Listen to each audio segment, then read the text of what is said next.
सिद्धेभ्यः ॐ नमः सिद्धेभ्यः ॐ नमः सिद्धेभ्यः ॐ शुद्धात्मने नमः। नमो अरिहन्ताणं नमो सिद्धाणं नमो आयर्याणं नमो वक्षायाणं नमो लोके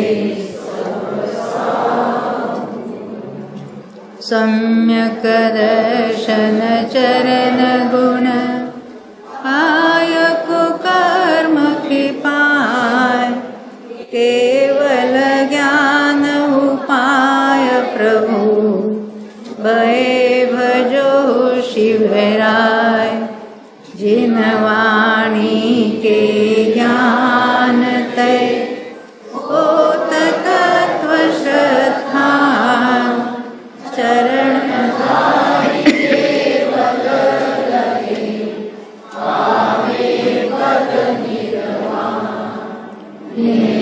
चंद आह्लाद कर माधव चंद प्रधान नमो जासते जाने निज गुण धान लब्धि सार को पाय करि गए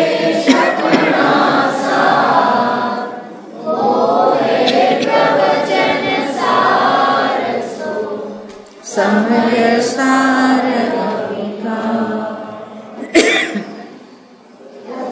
जिनेंद्र भगवान की वाणी में हमें चारों ही अनुयोगों का उपदेश प्राप्त हुआ है। उसमें से कर्णानुयोग के आधार से हम यहाँ कुछ चर्चा आगे बढ़ाएंगे। हमने अनुभाग की अपेक्षा से जो स्थान देखे थे, स्पर्धक कितने होते हैं? अनंत। उसके 4 स्थान हमने बताए हैं।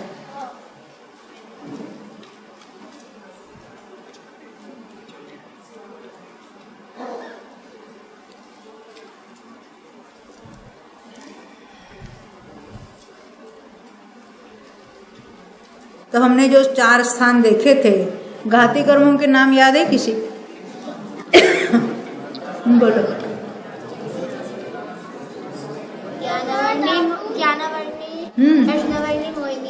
अरे वाह, तो विधान है ना? अच्छा, विधान तो देख, हाँ, किसकी बात करें? घाती कर्मों के लता, दारू, अस्थि और शय। कौन से कर्मों की बात है ये?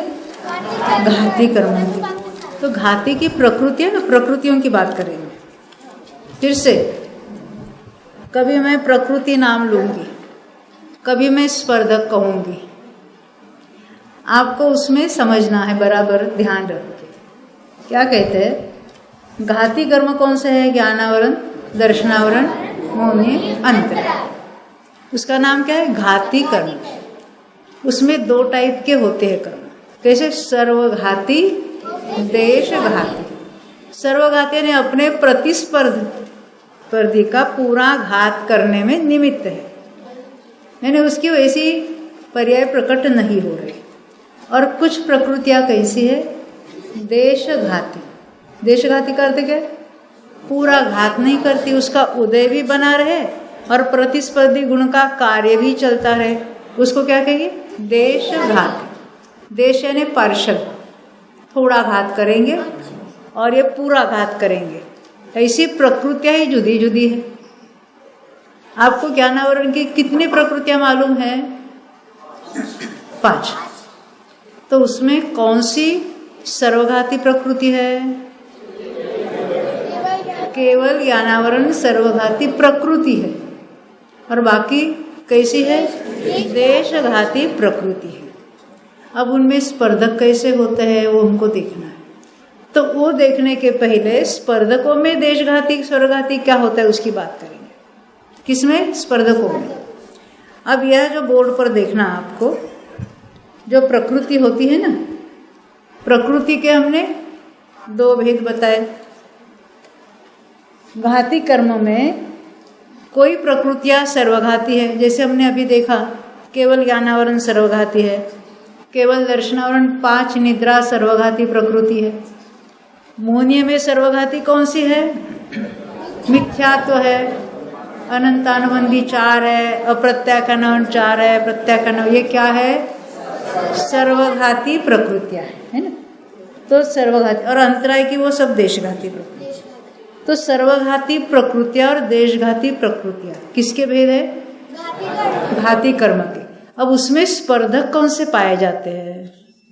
तो कहते सर्वघाती प्रकृतियों के सभी स्पर्धक सर्वघाती ही होते हैं। क्या कहा? सर्वघाती प्रकृतियों के सभी स्पर्धक सर्वघाती ही होते हैं। अब प्रकृति तो देशघाती है, उसमें स्पर्धक 2 प्रकार के होते हैं। सर्वघाती स्पर्धक भी होते हैं और देशघाती स्पर्धक भी होते हैं। फिर से प्रकृति 2 प्रकार की है।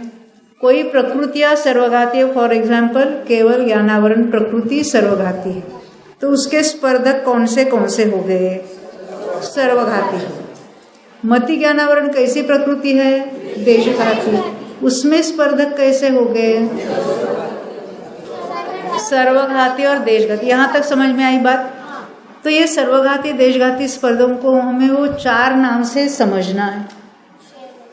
अभी जो लता भाग वाले हैं नीचे लिखा ना, तो लता नाम के जो स्पर्धक, उस हर एक में अनंत अनंत स्पर्धक है। जो जिनको हम लता वाले कहेंगे वो कैसे है? देशघाती है।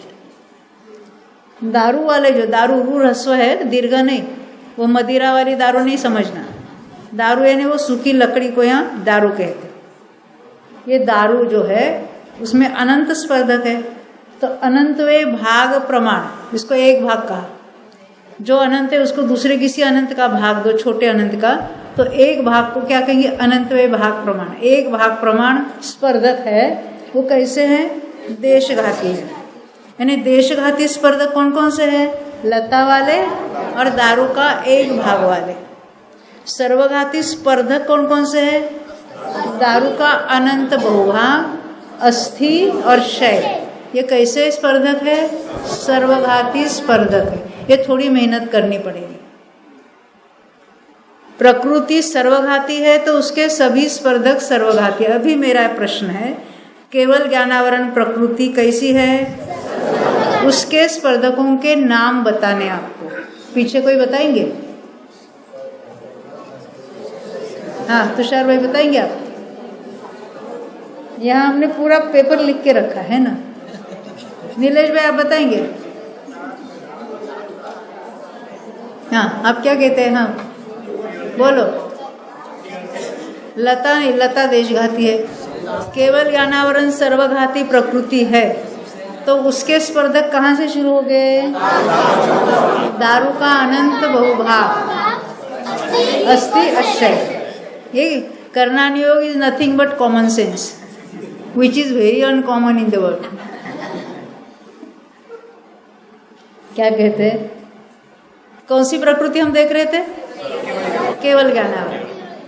उसका उदय है तो यहाँ केवल ज्ञान बिल्कुल नहीं है।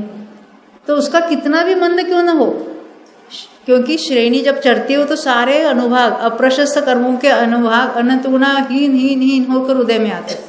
बस बाद में तो उसे एक स्थान वाले रह जाएंगे।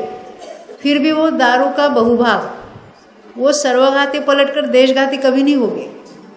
श्रेणी में कितनी भी मंदता क्यों ना हो अशुभ कर्मों के अनुभाग में, फिर भी सर्वघाती जो प्रकृति स्पर्धक है वो चेंज होकर देशघाती स्पर्धक नहीं बनने वाले। हमेशा वो कितने भी मंद हो गए तो शरीर से अस्थि और अस्थि से दारू का बहुभाग प्रमाण रह जाएगा। अब हम मति ज्ञानावरण की बात करेंगे। मति ज्ञानावरण में कौन कौन से स्पर्धक होंगे? हाँ, चारों होंगे। क्यों? उसमें सर्वघाती भी होते हैं, देशघाती भी होते हैं। ख्याल में आती है इतनी बात?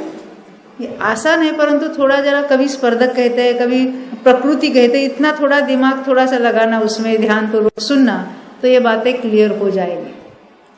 अभी अवधि ज्ञानावरण प्रकृति देशघाती है कि सर्वघाती है? तो उसमें भी स्पर्धक कौन कौन से हो गए? चारों हो गए। अभी मति ज्ञानावरण का सभी चारों है ना उसके अंदर, तो मति ज्ञानावरण का सर्वघाती का उदय हो जावे तो क्या होगा?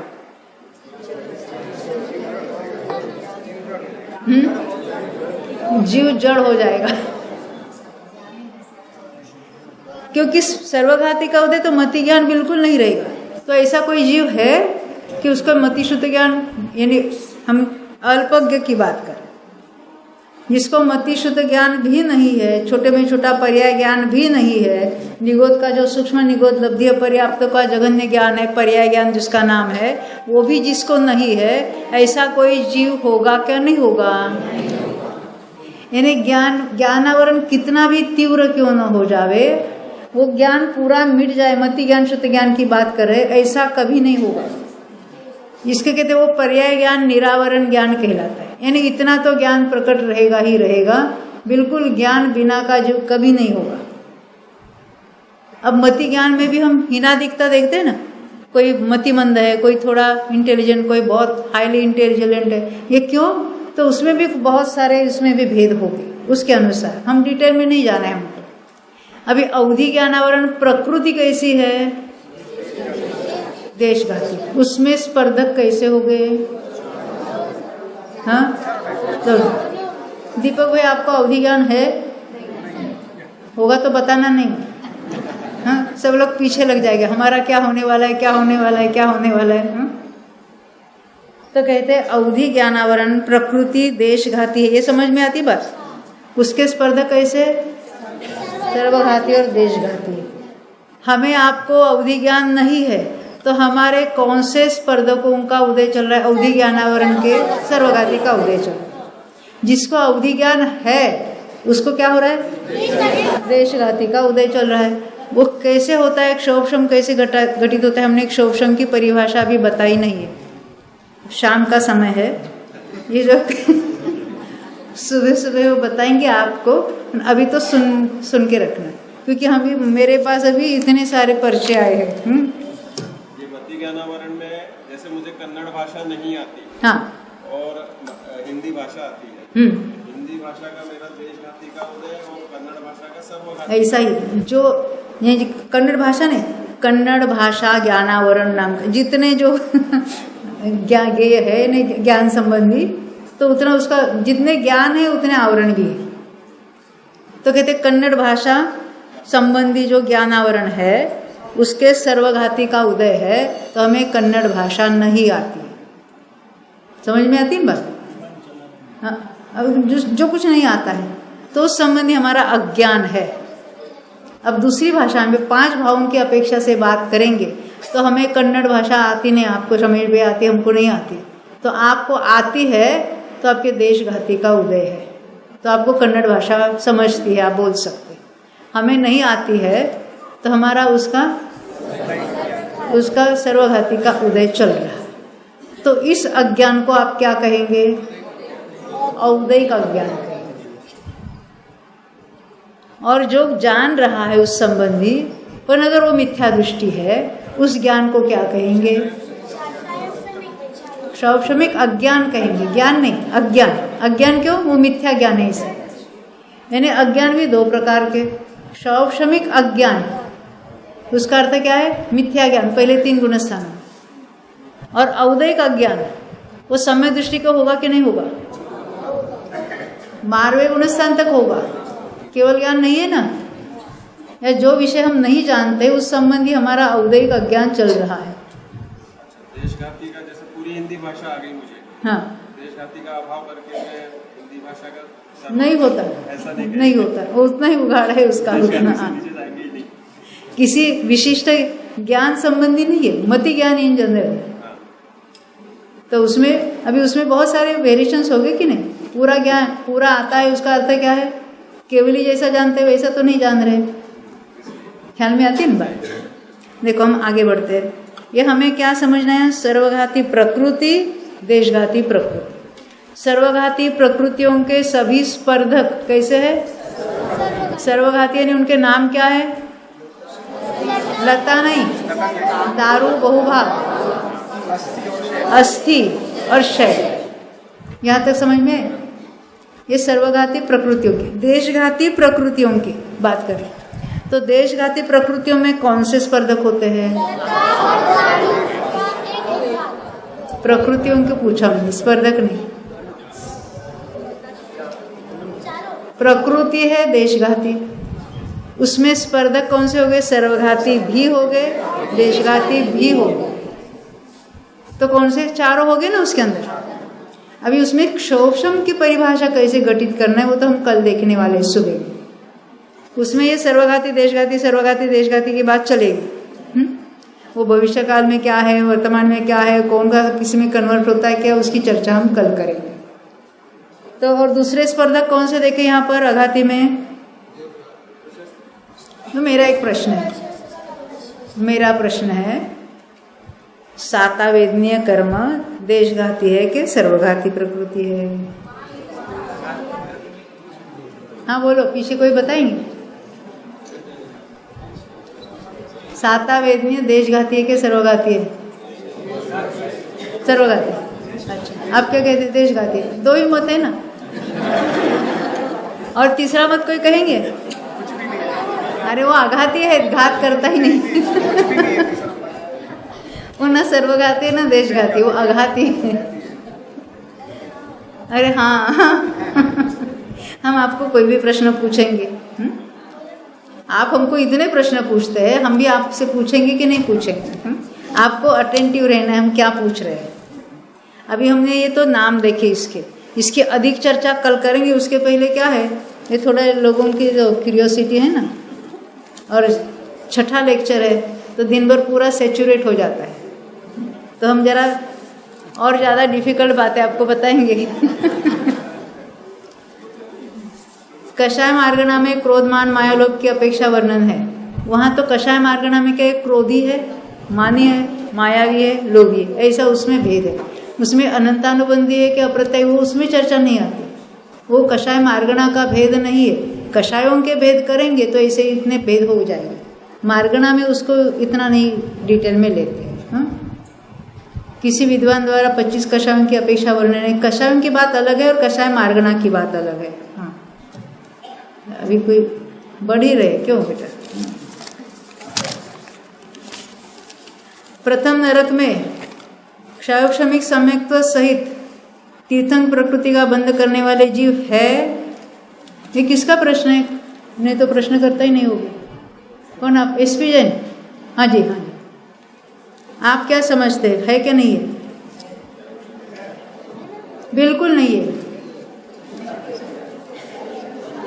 क्षयोक्षम सम्यक्त्व के साथ तीर्थंकर प्रकृति बांधने वाला नरक में जाता है, मात्र दूसरे और तीसरे नरक में जाता है, पहले नरक में कभी नहीं जा सकता। महाबंध पुस्तक है उसके लिए। हाँ,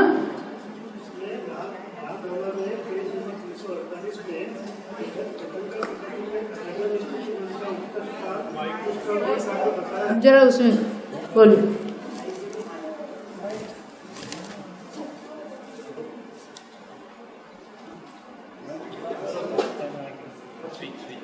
वो माइक नहीं चल रहा था।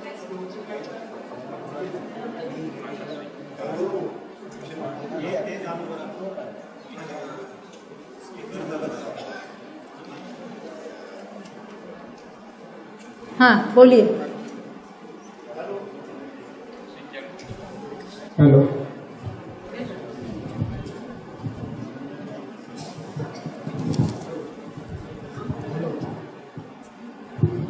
हेलो। महाधवला के पेज 348 पर लिखा हुआ है। कौन सी पुस्तक? महाधवला 2। हाँ, पुस्तक नंबर 2, स्थितिबंध। हाँ, पेज नंबर 348 के तीर्थंकर प्रकृति के अजगन स्त्री बंध का उत्कृष्ट काल कुछ कम एक सागर और ध्रुवबंदी प्रकृति का एक सागर कहा है। तो जिसके विशेष अर्थ में पंडित फूलचंद शास्त्री जी ने जो एक्सप्लेनेशन दिया है वो ये कहा है कि प्रथम नरक की उत्कृष्ट स्थिति तो एक सागर है, किंतु यहाँ वेदक सम्यक का काल कुछ कम एक सागर है, इसलिए तीर्थंकर प्रकृति के अजगन स्थिति बंध का अनुकष्ट काल देशों एक सागर प्राप्त होता है। ऐसा नहीं है, महाबंध में ऐसा कथन है। हाँ। तीर्थंकर प्रकृति का अवक्तव्य बंध मात्र दूसरे तीसरे नरक में होता है। अब ये अवक्तव्य बंध क्या होता है मालूम है किसी को? बंध नहीं हो रहा था और बंध होगा, पहले पहली बार होगा, दूसरी बार होगा, तो बंध नहीं हो रहा था और होगा। ये कहाँ पॉसिबल है? जो मिथ्यात्व के साथ नरक में आया है, तो मिथ्यात्व के साथ नरक में आया है और जो तीर्थंकर प्रकृति बांध रहा है, उसका अर्थ क्या है? वो तो क्षोभम सम्यक दृष्टि था, उसके पहले सम्यक तो होने के पहले नरकायु बांधी थी, बाद में सम्यक तो प्राप्त किया तो क्षोभम सम्यक तो हुआ, क्षायिक किया नहीं तो कहाँ जाएगा? दूसरे या तीसरे नरक में, क्योंकि प्रथम नरक में तीर्थंकर प्रकृति का अवक्तव्य बंधन नहीं होता। और ये महाधवला का वचन है। मैडम, लेकिन इसमें ये भी तो बताया कुछ कम एक सागर कैसे बताया? कुछ कम इसलिए कि जो सम्यक दृष्टि है और पहले नरक में जो तीर्थंकर प्रकृति बांधे है, उनकी मिनिमम आयु 84,000 वर्ष से नीचे नहीं होती। सामान्य से नरकायु कितनी है पहले नरक की? 10,000 वर्ष और उत्कृष्ट 1 सागर, पर वो समय दृष्टि को वो नहीं हो सकती। यहाँ क्षायोपशमिक समिक नहीं लेना, क्षय की लेना है। क्षयोपशमिक तभी ले सकते जहाँ जाकर वो उत्पन्न हुआ तो क्षयोपशम सम्यक तो लेते, तीर्थंकर प्रकृति बांधने वाले को नहीं ले सकते। प्रथम नरक में जो क्षायिक समिक दृष्टि तीर्थंकर प्रकृति की सत्ता के सहित जो है, उसकी मैक्सिमम आयु कुछ कम ही होती, कुछ कम इतनी होती। अब तीसरे नरक की मैक्सिमम आयु कितनी है? 7 सागर। और तीर्थंकर प्रकृति बांधने वाले तीसरे नरक की आयु कितनी हो सकती है? सादिक में कितना सादिक लेना? पल्ले का असंख्यात्व भाग, वो भी महाधवला में लिखा है, क्योंकि उसमें स्पष्ट रूप से लिखा है बात। हाँ, अभी ये हो गए आपके। क्या असंक्षेपाध्या काल में बनने वाली आयु ही नियामक होती है? अभी असंक्षेपाध्या क्या होता है? आयु बंध कभी होता है मालूम है? उसको कहेंगे कर्म भूमि के मनुष्य तिर्यंचों की बात कर रहे, पूरी आयु तो पूर्व भूमि में बांध के आया है, तो जो इतनी आयु है उसके 2/3 बीत जाए और 1/3 बाकी हो जाए, उसको कहेंगे त्रिभाग। पहली बार तब आयु बंध का अवसर आता है। मान लेते 81 ईयर्स की आयु बांध के आया है, क्योंकि वो हिसाब करने में आसान है, तो उसकी 2/3 1/3 कैसे कैलकुलेट करेंगे? 27 से भाग देंगे। 27 नहीं 54 बीत गए और 27 साल बाकी है, तब पहली बार आयु बंधा। दूसरी बार 27 का 2/3 1/3 करना, 9 साल बाकी है, तब 9 साल में से 3 साल बाकी है, तब फिर 1 साल बाकी है, तब फिर वो 12 महीने के भी त्रिभाग करना। ऐसे मैक्सिमम 8 बार हो सकता है। कोई तो 8वीं बार आयु का बंद करेगा, कोई 1 ही बार करेगा, कोई 8वीं बार नहीं भी हुआ तो आयु बंद करेगा कि नहीं करेगा? तो लास्ट में मरण के जस्ट एक अंतर्मुहूर्त पहले करेगा, और आयु बंद के बाद भी इमीडिएट मरण नहीं होता तो मिनिमम काल वहाँ बीतेगा, उसको कहेंगे असंक्षेपाध्या, अध्याय ने काल। तो वहाँ पर भी जो आयु बनती है, यानी पहले 8 बार जिसने नहीं बांधी वहाँ उसने बांधी, तो वहाँ बांधी इसलिए वो नियामक है, ऐसा बिल्कुल नहीं है। या पहली बार बांधी तो नियामक ने पहले बांधी है तो असंक्षेपाध्याय में बांधने की जरूरत ही नहीं है। तो मैंने ऐसा कितनी बार प्रवचनों में सुना है, ये अभी जो महाधवला की महात्मा चल रही है ना, उसमें कितनी बार दीदी ने ऐसा बोला है कि जो नियामक होगी वो असंच्छेदक काल में बांधी हुई आयु ही नियामक बनती है, अन्य अपना काल में बांधी हुई। ऐसा मैंने धवला के 2 बार हमारा अध्ययन हुआ था, और खाली अध्ययन नहीं, वांचना नहीं, पूरे विस्तार से। जेपी साहब आपको मालूम है हम कितने विस्तार से सिखाते, हम आपको डिराइव कैसे करना वो भी सिखाते। तो धवला, जय धवला और महाधवला 2 बार हमारी पूरी विस्तार से ही चर्चा हो चुकी है। कहीं पर भी ऐसा नहीं आया है कि असंक्षेपाध्याय ये नियामक कारण, कहीं भी नहीं आया। वो उसमें मिनिमम काल बाकी रहते हुए आयु का बंध होता है, परंतु वो नियामक है। पहली बंधी हुए नॉट कंसिडरेबल, वहाँ बंदी ऐसा कहीं नहीं है। 8 बार भी जो बनता है, पहली बार मान लेते उसने 10 सागर बांधी और दूसरे बार 8 सागर बांधी, तो 10 और 8 18 सागर नहीं होगी, तो 10 सागर में उसके निषेक मिल जाएगी। मान लेते पहली बार 1 सागर बांधी और दूसरी बार 10 सागर बांधी, तो कितनी होगी? 10 सागर। जो मैक्सिमम है वो नियामक है। सही बात है मैडम आपकी, लेकिन ये बार बार मैंने सुना है, इसलिए मैंने पूछा कि अभी हम क्या करेंगे, आपने गलत सुना है, आपके सुनने में भूल हो रही है। सुनने में भूल नहीं है मैडम, ये तो 3-4 बार सुना हुआ है। कोई बात नहीं, हमें आगम से चलना है, किसी व्यक्ति विशेष से नहीं। हाँ देखो, संसार में रहने का काल अर्धपुद्गल परावर्तन काल शेष रहने पर प्रथमोपशन सम्यक उत्पन्न करने की योग्यता आती है, उसके पहले नहीं। अथवा जिस जीव को प्रथमोपशन सम्यक हुआ उसके बाद उसका काल अर्धपुद्गल परावर्तन मात्र ही रह जाता है, तो दोनों में क्या उचित है? दोनों की बात एक ही है, वही स्टेटमेंट है। नहीं तो ये तो प्री कंडीशन हो गई ना पहले, जैसे कि अगर अर्धपुद्गल परावर्तन काल उसका शेष रहा तो ही उसमें प्रथम सम्यक दर्शन होगा, अन्यथा नहीं होगा। होने की योग्यता तब पहली बार होती है, होता ही ऐसा नहीं। अर्लीस्ट कितने पहले हो सकता है? अर्धपुद्गल परावर्तन काल पहले हो सकता है। पहले हो सकता है का अर्थ क्या है? इतने बार हुआ तो नियम से इतना मिथ्यात्व में काल बीत में जाए, बस बीच में वो कितनी बार उपशम श्रेणी भी चढ़ेगा, संयम भी धारण करेगा, अनंतानुबंधी की उपशम संयोग विसर्जना भी करेगा, असंख्यात बार 5वां गुण स्थान प्रकटेगा, फिर भी अभी उसका अर्धपुद्गल परावर्तन काल बाकी है, तो उसका अनंत काल चल रहा है, बारंबार मिथ्यात्व में जाता है वो। ऐसी अर्धपुद्गल परावर्तन काल आएगा कैसे मैडम, ये नहीं पता चलता। हाँ? क्योंकि सम्यक के बिना तो अर्धपुद्गल परावर्तन काल शेष रह नहीं सकता है ना। देखो, अर्धपुद्गल परावर्तन का अर्थ क्या है? वो विशिष्ट काल, एक परावर्तन के लिए जितना काल लिखता है राउंड अबाउट उसका आधा काल जो है उसको कहेंगे अर्धपुद्गल परावर्तन काल। नो कर्म परावर्तन काल का जितना समय है उतना अर्धपुद्गल परावर्तन काल समझेंगे। ये कहाँ लिखा है?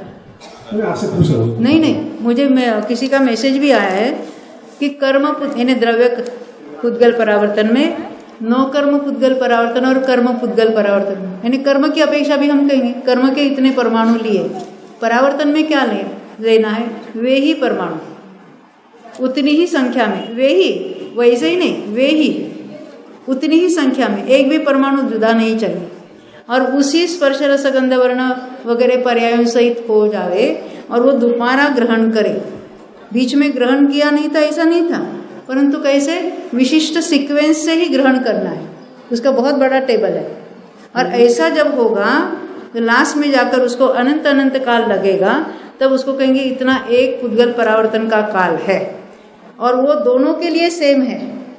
आप निकालना जीवकांड, कर्म पुद्गल परावर्तन या नो कर्म पुद्गल परावर्तन, दोनों का काल एक ही है। ये मैसेज मुझे कुछ आया है, उसमें ऐसा लिखा है कि नो कर्म पुद्गल परावर्तन होता है तो उसको कहेंगे अर्धपुद्गल परावर्तन, और कर्म पुद्गल परावर्तन पूरा हो जाएगा तो कहेंगे पूरा पुद्गल। ऐसा बिल्कुल नहीं है, ऐसा किसी भी आगम में नहीं आया है। धवला पुस्तक 4 काल अनुयोग द्वार जो है उसमें आप पढ़ लेना, बहुत विस्तार से चलता है उसके अंदर। लेकिन सम्यक के बिना ये काल हुआ कैसे मैडम, ये पता नहीं चलता। पहली बार सम्यक तो हुआ कि नहीं हुआ? नहीं, अगर नहीं हुआ है तो नहीं हुआ तो सवाल ही नहीं है। तो फिर आएगा कैसे, उसकी योग्यता आएगी कैसे, ये पता नहीं चलता है। देखो, भावावस्था ये नहीं हो रही है। ऐसा है, किसी को अर्लीस्ट कब हो सकता है? अर्धपुद्गल परावर्तन काल। ऐसा भी हो सकता है ना, किसी को सम्यक तो हो गया, गिर गया, फिर सम्यक तो प्राप्त किया, उसी भाव में मोक्ष चला गया। ये हो सकता है कि नहीं हो सकता? हो सकता है। बिल्कुल, यही तो बात है। किसी को अधिक से अधिक संसार में कितना रुकना पड़ेगा? सम्यक तो प्राप्त पहली बार किया, उस समय से लेकर अर्धपुद्गल परावर्तन में उसका मोक्ष निश्चित है। बहुत बार सम्यक तो प्राप्त किया, छूट भी गया और नहीं भी किया, अर्धपुद्गल परावर्तन काल तक मिथ्यात्व में ही रहा। अभी और वो नीचे पड़ा है, कहाँ? एकेंद्रिय में पड़ा है, हम कहेंगे बादर पृथ्वी का एक में पड़ा है, वहां से अभी 10 साल बाकी है, उसको अर्धपुद्गल परावर्तन काल बाकी है, उसमें 10 साल बाकी है, बाकी काल बीत गया उसका, मिथ्यात्व में ही रहा पूरा, सम्यक तो प्राप्त किया ही नहीं। अब क्या करेगा वो? वहां से 10 साल की मनुष्याई बांधेगा, औदारिक शरीर नाम करो, उसका जो अंगोपांग है, वज्रवृषभ नाराज सहनन, ये सब बांध के मनुष्य में आएगा, 10 साल की आयु लेकर आएगा। और 10 साल की आयु लेकर आएगा तो 8 साल के बाद संयम धारण करेगा। प्रथम ऑप्शन सम्यक तो होगा, क्योंकि इतना लंबा काल बीत गया है तो उसको कोई सामने ज्ञानी भी मिलेगा कि नहीं, उपदेश देने वाला, वो सारे 5 लब्धि पूर्वक उसको सम्यक तो होगा, संयम धारण करेगा, श्रेणी चढ़ेगा और 10 साल में नियम से मोक्ष जाएगा। कोई चिंता की बात नहीं है, उसको कैसा ज्ञानी मिलेगा, उसको उपदेश कौन सा देगा, संयम धारण कैसे करेगा, 10 साल में उपशम श्रेणी कैसे चढ़ेगा, ये शपथ श्रेणी कैसे चढ़ेगा, बिल्कुल सब होगा। तो ये तो ये माने कि जैसे भरत चक्रवर्ती के जो 923 पुत्र थे, जो बादर निगोज से निकल के जो उन्होंने निर्वाण प्राप्त किया, तो निगोज से निकलकर डायरेक्ट नहीं आए थे। बादर निगोज से आकर मनुष्य पर्याय में आकर मोक्ष जा सकता है। उनकी एक बीच में पर्याय हुई थी, कौन सी, इंद्रगोप की। हाँ, तो उसके बाद में उन्होंने किया, तो उसको हम ये माने कि उनका अर्धपुद्गल परावर्तन काल शेष जब वो निगोद में थे तभी से शुरू हो गया था। ना ना ना ना ना, अर्धपुद्गल परावर्तन पहली बार सम्यक तो होने से शुरू हो जाता है।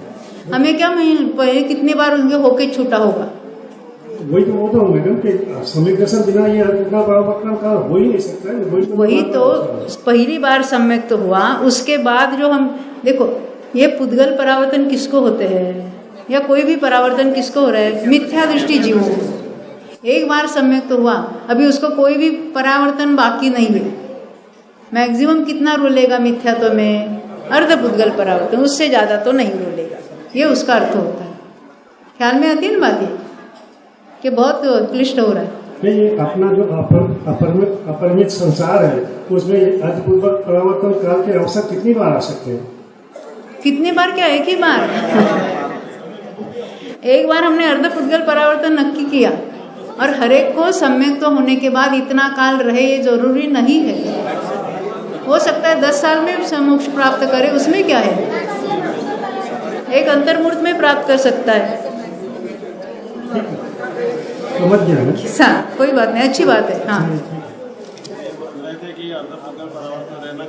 नहीं नहीं नहीं नहीं, अर्धपुद्गल मैक्सिमम पॉसिबल काल है किसी जीव को, ये बात बता रहे।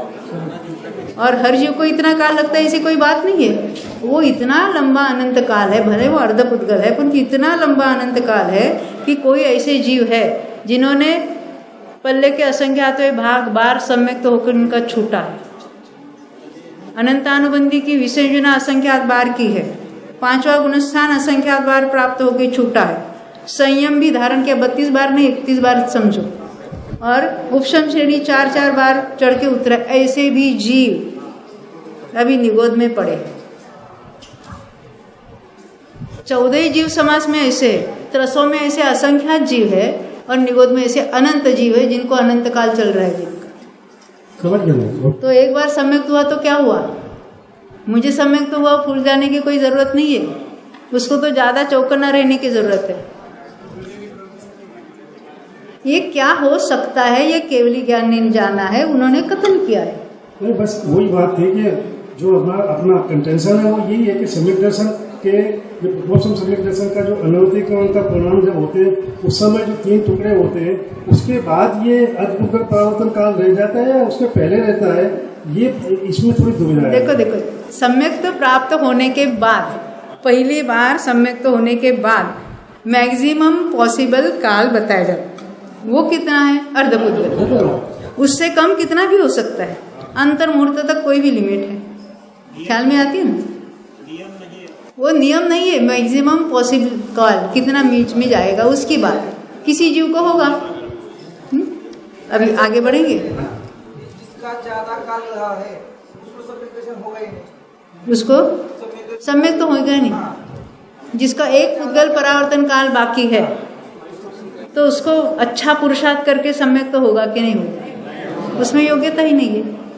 उसको भी काल लब्धि में गिना है, कहीं कहीं पर किसी अपेक्षा से गिना है। आगे बढ़े।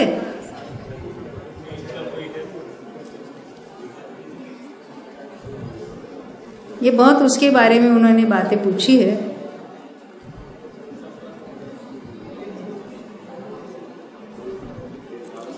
लास्ट एक क्वेश्चन पूछे, बाकी लोगों के भी क्वेश्चन लेने हैं। मनुष्य और तिर्यंचों में विभंगावधि ज्ञान अंतर्मूल से अधिक नहीं होता, क्या यह सत्य है? 100% सत्य है। मनुष्य तिर्यंचों में विभंग ज्ञान जिस सम्यक तो सहित है उसको कहेंगे अवधि ज्ञान, और जो मिथ्या दृष्टि है उसको अवधि ज्ञान होता है उसको कहेंगे कुअवधि ज्ञान, उसी का दूसरा नाम है विभंग ज्ञान। तो ये कहाँ से जाना आपने, उसका अंतर्मूर्ति काल होता है। तो कहते दो आयु बंध के बीच में जो अंतर होता है ना, वो कब पॉसिबल है, त्रिभाग में आयु बनती है। तो 7वें और 8वें के काल में मिनिमम अंतर होगा ना, छोटी आयु को लेना है उसका त्रिभाग करो आप, तो उसको त्रिभाग कहेंगे। उसका मिनिमम अंतर कब होगा, 7वें 8वें के बीच में। वो मिनिमम अंतर भी कितना होता है, तो अंतर्मूर्त होता है यथायोगी। मिनिमम दो आयु बंध के बीच में मिनिमम अंतर है अंतर्मूर्त। अब यहाँ पूछते हैं कि विभंग अवधि के काल में, विभंग अवधि ज्ञान जिसके है उस काल में 2 बार आयु का बंध नहीं हो सकता। उसका अर्थ क्या है, यानी उसका काल उससे भी छोटा। और अभी देव और नारकियों में 6 महीने में आयु का बंध होता है, लास्ट 6 महीने में, तो उनका विभंग ज्ञान चल रहा है। उनका विभंग ज्ञान तो पूरे 33 सागर तक रह सकता है,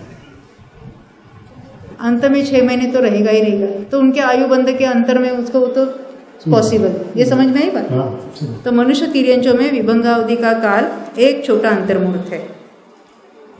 अभी ये क्या है, ये सूक्ष्म चर्चा है। अब अभी साधारण चर्चा लेते हैं। चारों गति के बंधे हुए कर्म परमाणु मनुष्य गति में कैसे खिरते हैं। देखो, इसको कहते हैं थ्युक संक्रमण। थ्युक संक्रमण, उसका ये संक्रमण का भेद नहीं। उदय में आते हैं तो उदय के एक समय के लिए, हमने निषेक रचना देखी ना, वो एक समय में बनने की थी। और हम सत्ता में जो निषेक पड़े हैं वो कैसे बताएंगे, वर्तमान समय में एक निषेक, फिर दूसरा, फिर तीसरा, फिर चौथा। हर एक कर्म के हर एक जो प्रकृति होती है, उत्तर प्रकृति, उसकी अपनी अपनी निषेक रचना जुदी जुदी होती है। तो यहाँ कहते हैं हम यानी मिथ्या दृष्टि जीव चारों गति के बंध कर रहे कि नहीं, और वो सम्यक तो प्राप्त होने पर भी सत्ता में उसके है कि नहीं चारों गति के परमाणु। तो हर एक की कुछ न कुछ स्थिति पूरी होती है। तो उदय के सन्मुख होते होते वहाँ चारों ही निषेक पड़े। कब, एक समय ऊपर, वर्तमान समय से एक समय के ऊपर चारों गति के परमाणुओं के निषेक रचना पड़ी है। हम आप मनुष्य है तो किसका उदय चलेगा, मनुष्य गति का चलेगा। तो बाकी जो 3 गतियों के परमाणु पड़े हैं वो दूसरे समय से ऊपर पड़े हैं। तो वो पहले समय में, वर्तमान में समय में आएंगे तो मनुष्य गति रूप से कन्वर्ट होकर मनुष्य गति रूप से उदय में आएगा। वो नरक गति रूप से उदय में नहीं आ रहे। जो कथन करते हैं ना, वो नारकी जैसा है, वो तिर्यन जैसा बिहेव करता है, इतना खाता है, इतना सोता है, ये बातें गप है। उसमें कोई भी जिसमें माल नहीं है।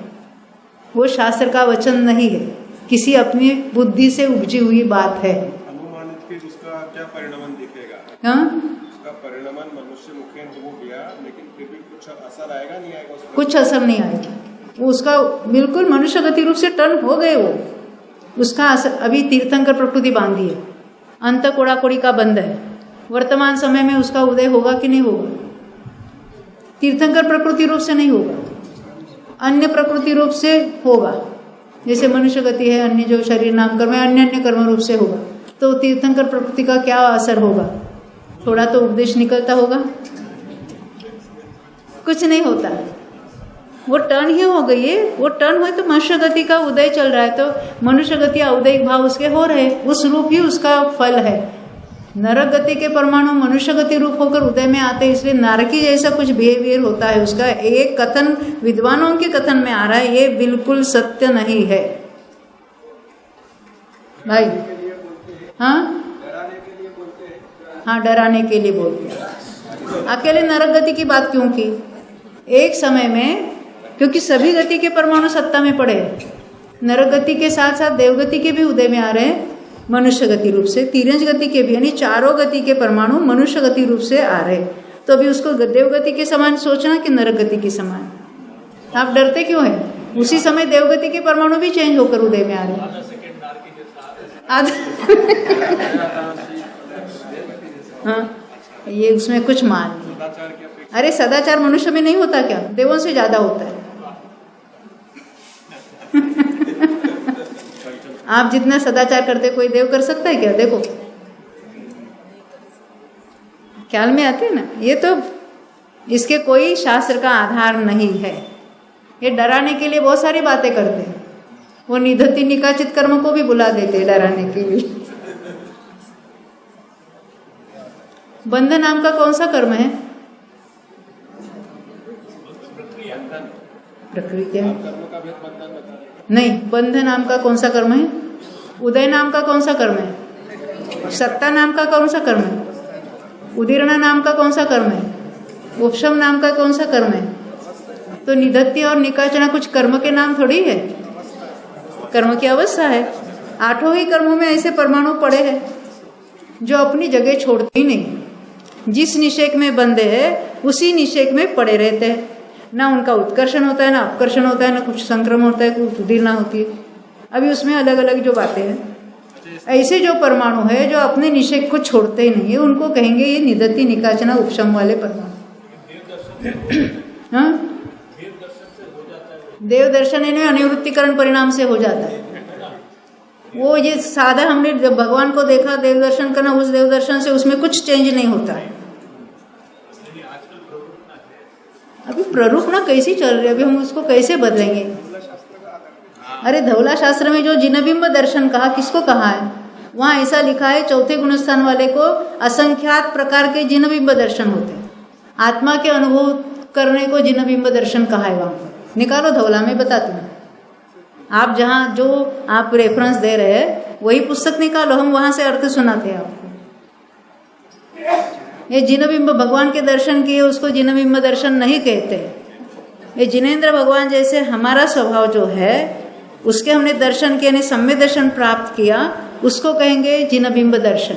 और वो भी कब? करण परिणाम जहाँ होते हैं, अनिवृत्तिकरण जहाँ होते हैं, वहाँ उसमें जो कुछ ये निधत्ति निकाचना और उपशम प्रकार के जो करण है, यानी जो प्रोसेस है, वो बंद हो जाता है। अभी उसमें उदीर्णा भी शुरू होती है, संक्रमण भी शुरू होता है, अपकर्षण उत्कर्षण भी होता है। उसको कहेंगे ये निधत्ति निकाचन पना निकल गया। अभी आयु कर्म में भी निधत्ति और निकाचना के परमाणु है, अपनी जगह नहीं छोड़ रहे, यानी उनका निषेक का घात होकर नीचे नहीं आ रहे। उसको अच्छा मानते कि बुरा मानते? बोलो। हम ये सब 7 कर्म चले जाएंगे तो कोई हमारे नो ऑब्जेक्शन। आयु कर्म नहीं जाना चाहिए, जो कि आयु कर्म ऐसा है बंदी बना के रखा है। नहीं समझे? आयु कर्म का कार्य क्या है? उस पर्याय में से वो दूसरे पर्याय में जाने नहीं देता। तो उसने आपको बंदी बना के रखा कि नहीं रखा? अरे तीर्थंकर हो या केवली हो, जितनी आयु बाकी है उतना तो उसका 13वें का काल बढ़ेगा कि नहीं बढ़ेगा? केवल ज्ञान हुआ। जब अल्पज्ञ था तो 4 घाती कर्मों का नाश किया जिसने, तब घाती कर्म दिखते नहीं थे उसको, बिना देखे उसका घात कर दिया, नाश कर दिया। अब केवल ज्ञानी हो गए, सारा प्रत्यक्ष जान रहे। अरे आघाती को भी प्रत्यक्ष जान रहे, उसका घात क्यों नहीं किया, उसका नाश क्यों नहीं किया? अब अनंत वीर्य के धारक भी हो गए, 4 कर्मों को प्रत्यक्ष देख रहे, उसका क्यों नहीं नाश किया? जीव कुछ नहीं करता है कर्म में। अभी वहाँ आयु कर्म पड़ा है ना, उसको तो उदय होके ही खिलेगा, वो जल्दी जल जाएगा, मोक्ष हो जाएगा, ऐसा तो नहीं होगा उनके लिए। तो हमें आयु कर्म सबसे प्रिय कर्म है ना, उसका नाश होने को हमको लगता है। यहाँ पर क्या अभी मरण का अवसर आया तो कहाँ भागता है? डॉक्टर के पास भागता। फिर क्या करता है? ये चेंज करो, वो चेंज करो, हार्ट ट्रांसप्लांट हो गया, किडनी ट्रांसप्लांट, और क्या क्या होता है, लिवर ट्रांसप्लांट, अरे जॉइंट भी। पहले तो 6 सहनन थे, आजकल वो स्टील वाला सहनन भी आ गया। पूरी स्किन ट्रांसप्लांट, पूरा ब्लड ट्रांसप्लांट हो सकता है। तो ऐसा समझो जो जो ट्रांसप्लांट हो सकता है वो मैं नहीं हूँ। वेद ज्ञान करना आसान हुआ ना, क्यों भाई? ये सब ऑर्गन बने थे तो कितने डॉक्टरों की टीम आई थी? कहीं से मरकर जीव यहाँ आया, भले उसके जो कि कर्म के उदय थे, तो ये जो शरीर के परमाणु ग्रहण किए और उनकी जो पर्याप्तियाँ बनी, उसमें हार्ट तैयार हुआ, किडनी तैयार हुई, लिवर तैयार हुआ और ब्लड तैयार हुआ। ये सब शरीर की रचना हुई, कितने डॉक्टरों ने मिलकर की होगी? कोई नहीं। और यहाँ थोड़ा कुछ होता है, रोग आता है, तो हम बहुत दौड़े दौड़े चले जाते हैं, जैसे लगता है वो हमको सारा ठीक ठाक करेगा। मैंने भी 30 साल तक प्रैक्टिस की, डोंट वरी। सबसे ज़्यादा वही पेशेंट आते कौन, डरते रहते हैं, अरे हमको कुछ हो ना जाए, कुछ हो ना जाए। उनको दवा की ज़रूरत नहीं होती है, हाँ, फिर भी दवा लेने के लिए दौड़े चले आते। ये हमें तो आयु कर्म प्रिय है, सब कर्म चले जाए क्षय करने के लिए तैयार है। आयु कर्म बिना सबको हम क्षय कर देंगे, क्यों, चलेगा कि नहीं चलेगा? ये हमारी मिथ्या मान्यता है। डरते क्यों है मरण से? मरने के पहले हम आप तो इस भव में मोक्ष जाने वाले तो नहीं है ना? तो यहाँ से जो कोई मरेगा तो मरने के पहले नेक्स्ट आगामी भव की आयु बांधेगा कि नहीं बांधेगा? कितने भवों की बांधेगा? एक भव। बोले एक बार बांधे 8 बार बांधे, तो मरकर अभी उसको निश्चित है कि नहीं कहाँ जाना है? नहीं समझा? आपको देवलाली में आना था, या हमारी हेतल बहन कहाँ नैरोबी से आ गई, और हमारे शीतल भाई कहाँ गए? वो लंदन से आ गए, खास उसके लिए आए, थैंक्स। ये हमारी विनती को मान देकर आ गए शिविर के लिए, नहीं आना चाहते थे। तो आने के पहले क्या ये बराबर पासपोर्ट है कि नहीं, वीसा क्या करना है, टिकट निकालना है, कौन से प्लेन से आना है, कहाँ ठहरना है, बम्बई से यहाँ कैसे आना है, कितनी कितनी कितनी चिंता। और यहाँ से परोह में जाना है, सब ऑटोमेटिक व्यवस्था होने वाली है। जैसे जैसे परिणाम किए हैं वैसे वैसे आगामी, अकेले आयु नहीं, सभी कर्म बंधे। कितनी चिंता करनी पड़ती है, अरे कितना आसान है मरना, आगे का सब कुछ निश्चित है, कोई चिंता नहीं है, ना कोई पासपोर्ट निकालना है। यहाँ से अमेरिका में जन्म लेने वाले हैं भाई, तो वीसा चाहिए कि नहीं चाहिए? हाँ, क्या करें पता नहीं है। एक कर्म सब ऑटोमेटिक व्यवस्था है, जीव के परिणाम के अनुसार वैसे होते हैं। चिंता क्यों करना? अरे नहीं हम नरक में जाए तो वहां पर भी भेद विज्ञान हो सकता है, ज्यादा आसान होता है, नहीं समझे?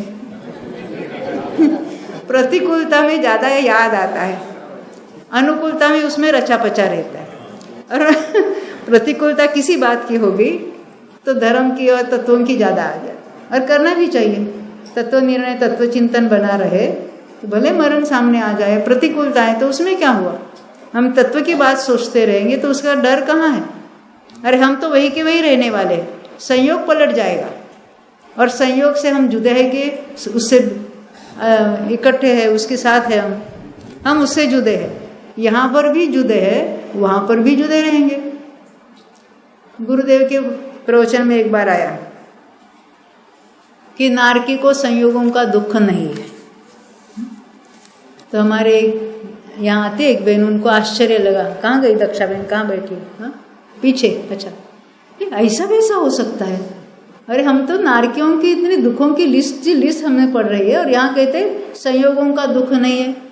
किसी भी जीव को किसी संयोग ने आज तक ना सुखी बनाया है ना दुखी बनाया। तो नरक में भी संयोग का दुख नहीं है, और देवों में भी संयोग का सुख नहीं है। जीव की जो अपनी मान्यता है उसके अनुसार वो सुखी दुखी हो रहा है। इष्ट अनिष्ट जब तक मिथ्या तो बना रहता है तब वो अपने को शरीर रूप से मानता है, अनुभव होता है, और उसकी बातें चलती रहती। ख्याल में आती है ना बात? संयोगों ने उसको नहीं दुखी बनाया है। जीव की अपनी विपरीत मान्यता के कारण संयोगों में इष्टता अनिष्टता मानकर वो स्वयं दुखी या सुखी अनुभव करता है, पर वो भी सच्चा सुख नहीं है। ये हमें तो द्रव्य योग की बात है, ये तो कर्णा योग में बताने की जरूरत नहीं है। हम यहाँ कुछ सिद्धांत लेके आगे बढ़ेंगे। देखो क्या कह रहे? निकाच 8 कर्मों में होता है, प्रशस्त में भी अप्रशस्त में भी। देखो जो स्थिति कांड घात होने हैं, ऊपर से नीचे अधिक मात्रा में उदीर्णा होनी है, जो क्षपना में होती है, जो उपशमना में होती है, वो तभी होती है जब उसका निदत्तिपना, निकाचितपना और उपशम बना वो निकल जाए, तभी होती है। इसलिए उस अपेक्षा से कहते हैं, उसी को जिनबिंब दर्शन कह दिया है।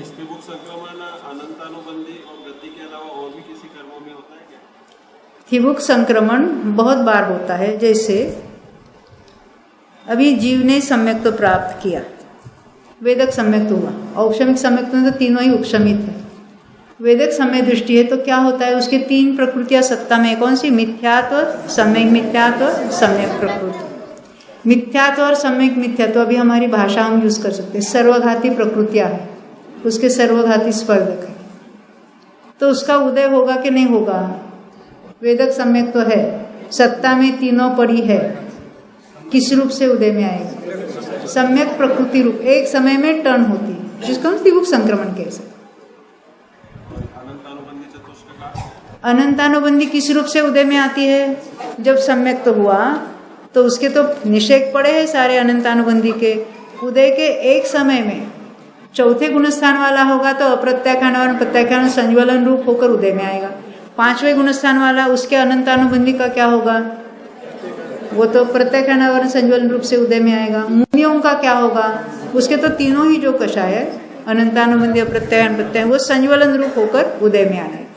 बाकी कर्मों में संक्रमण संभव नहीं है। जहाँ जो है वहाँ पॉसिबल, जो उदय होते हैं, तो जिसको उदय यानी अनुदय रूप प्रकृतियां है ना, वो क्या कैसे खिरेगी? प्रदेशों का तो उदय होना है, तो जो उदय रूप होते हैं उसमें ये क्या है, बहुत सूक्ष्म चर्चा है, तो उसमें चेंज होकर उदय में आते हैं। आयु की स्थिति कैसे बनती है? मंद कषाय वाले की ज्यादा होती है क्या? ये 3 आयु में अलग बात होती है। कौन सी 3 आयु? 3 शुभ आयु। हमेशा स्थितिबंध ज्यादा कब होता है? जहाँ संक्लेश ज्यादा है, जहाँ तीव्र कषाय है वहाँ स्थिति लंबी बनती। क्या कहा? जहाँ तीव्र कषाय है, भले वो प्रशस्त प्रकृति बंधे या अप्रशस्त बंधे, जहाँ कषाय तीव्र है, अधिक संक्लेश है, वहाँ स्थिति ज्यादा बनती है। उसमें मोक्ष मार्ग प्रकाशक में कहा, इसलिए अपवाद है 3 कर्मों का।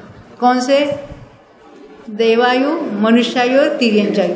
तीनों ही आयु प्रशस्त प्रकृतियां है, एक नरकायु ही अप्रशस्त है। तो देवायु, मनुष्यायु और तिर्यंचायु जो प्रशस्त प्रकृतियां है वो मंद कषाय से लंबी बनती है, आयु लंबी बनती है, और तीव्र कषाय में वो देवायु, मनुष्यायु, तिर्यंचायु जो बंधे हैं वो तो कम बनती है। और नरकायु जहाँ तीव्र संक्लेश है वहाँ लंबी बंदेगी, 33 सागर की बंदेगी। नरकायु तो बंदी है परंतु वह कंपैरेटिवली मंद कषाय है, तो वहाँ तो मिनिमम 10,000 वर्षों की भी बंदेगी। तो ये आयु बंध में ऐसे नियम है।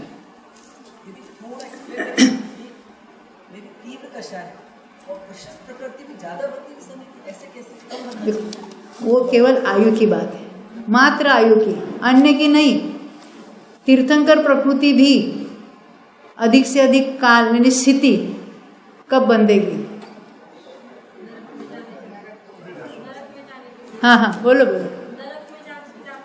हाँ देखो, इनका ऐसा कहना है, कोई मिथ्या दृष्टि मनुष्य ने नरकायु बांधी, बाद में उसको सम्यक तो हुआ, जैसे शैनिक राजा को हुआ था, पर शैनिक राजा ने तो क्षायिक किया, तो क्षायिक लेकर प्रथम नरक में गया। पर ऐसा भी जीव होगा कि जिसने बाद में सम्यक तो प्राप्त किया और उसने क्षोभम सम्यक तो ही रहा उसका, और उसने तीर्थंकर प्रकृति भी बांधी। अब वो क्या है, मरण के पहले नियम से वो मिथ्यात्व में जाने वाला है। तो मिथ्यात्व में जाने के पहले यानी मिथ्यात्व में जाने के पूर्व का समय, तब उसके मैक्सिमम उसके संक्लेश है, तो तीर्थंकर प्रकृति का मैक्सिमम उत्कृष्ट स्थिति, उत्कृष्ट कहने से वो अंत कोड़ा कोड़ी है, परंतु अन्यथा बांधते उसकी अपेक्षा से वहां ज्यादा बंधेगी। प्रशस्त होने पर भी जहाँ तीव्र कषाय है, कषाय कब तीव्र है? उसके मिथ्यात्व के सन्मुख दशा में, यानी वह अंतर्मूर्त तक मिथ्यात्व में चला जाएगा। नरक में जाते ही दूसरे या तीसरे नरक में जाएगा, वो पहले में नहीं जाएगा।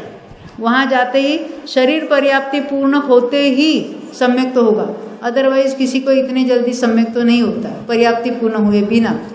और उस समय उसको तीर्थंकर प्रकृति का भी बंध होना शुरू हो जाएगा, समझ में? तब वो मिथ्यात्व में जाने के पहले उसने तीर्थंकर प्रकृति का अधिक से अधिक स्थिति उसने बांधी।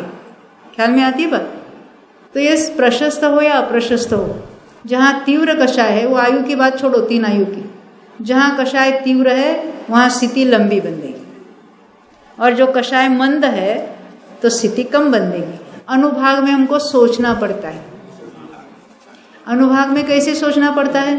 जहाँ तीव्र कषाय है वहाँ अप्रशस्त कर्मों का अनुभाग अधिक बनता है, और जहाँ कषाय मंद है वहाँ अप्रशस्त का अनुभाग कम बनता है और प्रशस्तों का ज़्यादा बंधेगा। उसमें उल्टा सुल्टा सोचना पड़ता है। अनुभाग के बारे में हमें प्रशस्त है कि अप्रशस्त है इसे सोचना पड़ता है। स्थिति के बारे में तीव्र कषाय तो लंबी स्थिति, मंद कषाय तो छोटी स्थिति, आयु के बिना, 3 आयु के बिना। ख्याल में आई ना इसका अर्थ क्या होता है आगे। हाँ, जीव के मोह राग द्वेष परिणामों को कर्म कहते हैं। तो जीव और कर्म जुदा कैसे? जब जीव और 2 अपेक्षा है, जीव और कर्म जुदा कहते हैं तो कर्म यानी द्रव्य कर्म जो ज्ञानावरणाधिक कर्म जो पुद्गल से बने हैं वो तो जुदा है ही है, क्योंकि वो तो पुद्गल द्रव्य और ये तो जीव द्रव्य है। अब मोह राग द्वेष को भाव कर्म भी कहते हैं, तो वो भी जीव से जुदा जब कहेंगे तो वहाँ जीव किसको कहा? जो कायम रहने वाला ध्रुव स्वभाव है उसको भी जीव कहते हैं। ये द्रव्य गुण पर्याय वाला पूरा उसको भी जीव कहेंगे। और जीव सचमुच आत्मा किसको कहा? ये परमात्मा प्रकाश में हर बार आ रहा है, रोज आ रहा है। क्या आ रहा है कि उसको हम जीव कहेंगे। आत्मा किसको कहा? जीव किसको कहा? जो त्रिकाल कायम रहने वाला जो स्वभाव भाव है उसको जीव कहते। आपके हाथ में वो बैंगल है ना सोने की, सोना किसको कहा? किसको कहना? बैंगल को कहना कि हार को कहना? बोलो, सोना किसको कहना? सोने को। तो सोना कहने से उसमें हार आया कि बंगड़ी आया कि क्या आया? तो जब हम आपके पास कितना सोना है तो हमको उस सारे पर्यायों को गौण करके सोने की तरफ उस दृष्टि से देखते हैं।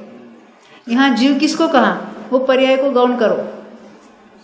और वो कायम रहने वाला जो स्वभाव है उसका, उसको यहाँ जीव कहा। तो उस अपेक्षा भी कर्म जुदा है और जीव जुदा है। भाव कर्म को भी वहाँ अलग बताया, उसको तो परद्रव्य कहा, परभाव कह दिया। समझे? वेद विज्ञान करने के लिए उसको ऐसी बातें आती हैं।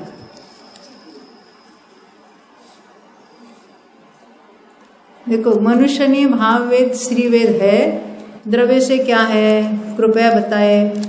मनुष्यनी कहा ना, द्रव्य से पुरुष भी हो सकता है। द्रव्य से पुरुष होते हुए भी पुरुष के प्रति आकर्षण है तो उसको कहेंगे मनुष्यनी। भाव से स्त्री वेदी जीव। ख्याल में आती है?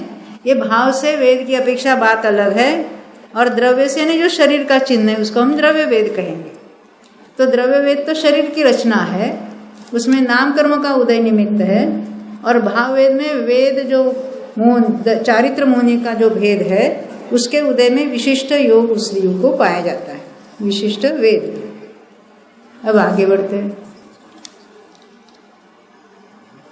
गोमरसार कर्मकांड गाथा 27 में शरीर नाम कर्म के 15 भंग बताए। ये भंग की अपेक्षा नहीं समझ में आई, कृपया समझाए। हमारे कर्मकांड के लेक्चर से उसको सुनना, साइट पर भी, वेबसाइट पर आपने क्या बनाया वो मोबाइल ऐप, उसमें भी है, सारे लेक्चर्स अवेलेबल है। और ख़ास उसके लेक्चर चाहिए तो उसके भी पेन ड्राइव भी अवेलेबल है, उसमें सुनना, क्योंकि अभी उतने भंग यहाँ हम नहीं समझा सकते। ऐसी गलत प्ररूपणा की जाती है कि पहले उन्होंने बता दिया गलत प्ररूपणा कि जीव अगर कर्म के उदय में न जुड़े तो कर्मोदय चाहे जो आ सकता है, लेकिन जीव उससे अलिप्त रहता है। इससे अंतरंग निमित्त पता नहीं रहेगा। कृपया इसे स्पष्ट करें कि जुड़ने का अर्थ क्या है। जुड़ा यानी उसने मोह राग द्वेष किए, उसका अर्थ क्या है? मोहनी का उदय तो हो रहा है वहाँ पर, यानी मोहनी का उदय हुआ, क्रोध कर्म का उदय है और जीव ने क्रोध नहीं किया, ऐसा कभी हो ही नहीं सकता। ये कौन से कर्म में हो सकता है? साता असाता का उदय हो रहा है, नाम कर्म का उदय हो रहा है, उसमें तो कोई चेंज नहीं है। और शरीर काला कलुटा है और उसमें नहीं जुड़ा, यानी उससे अपने भेद ज्ञान कर लिया, तो हमने कहेंगे उसमें हम नहीं जुड़े। जुड़े का अर्थ क्या है? उसमें मोह राग द्वेष रूप नहीं परिणमे, उसको कहेंगे नहीं जुड़े। और वहाँ मिथ्यात्व का उदय है और हम नहीं जुड़े और सम्यक तो प्राप्त हो जाए, ऐसा नहीं। उसका उदय तभी कहलाएगा जब यहाँ उदय जीव के मिथ्यात्व हो रहे हैं। मोहनी के बारे में वहाँ उदय क्या बता रहा है कि जीव के परिणाम है, ऐसा नहीं कि पहले उसका उदय आया और जीव को मिथ्यात्व रूप परिणाम और जीव अभी नहीं जुड़ा। मोहनी के उदय में वहाँ उदय क्या बता रहा है कि जीव के वैसे परिणाम चल रहे, वर्तमान में चल रहे, उसमें नहीं जुड़ने का सवाल नहीं है। ये कथन आता है वो तो आघाती की अपेक्षा कर सकते हैं।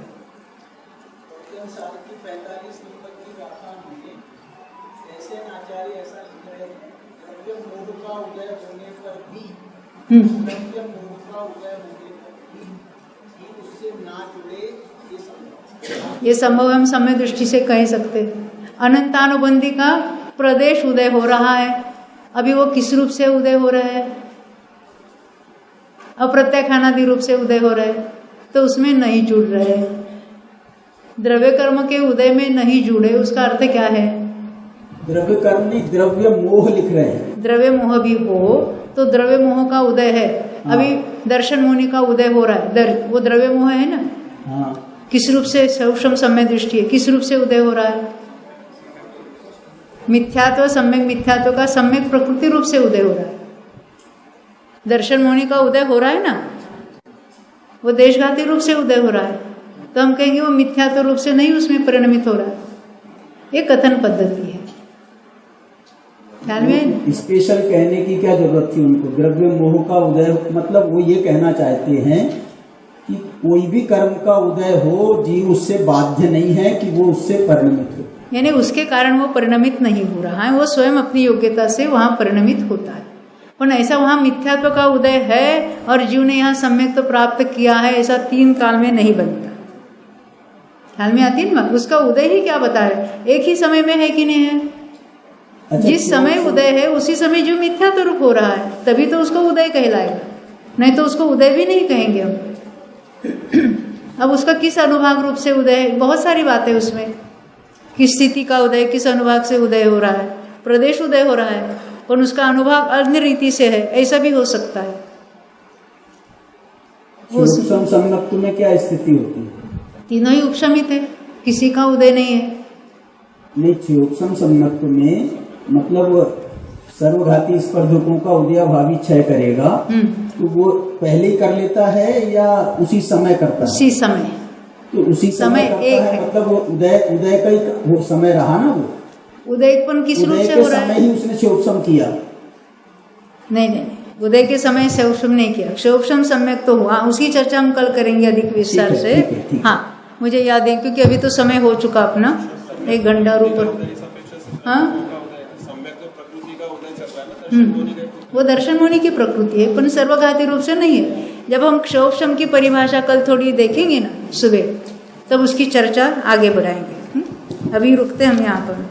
बोलो 2400 भगवान जय।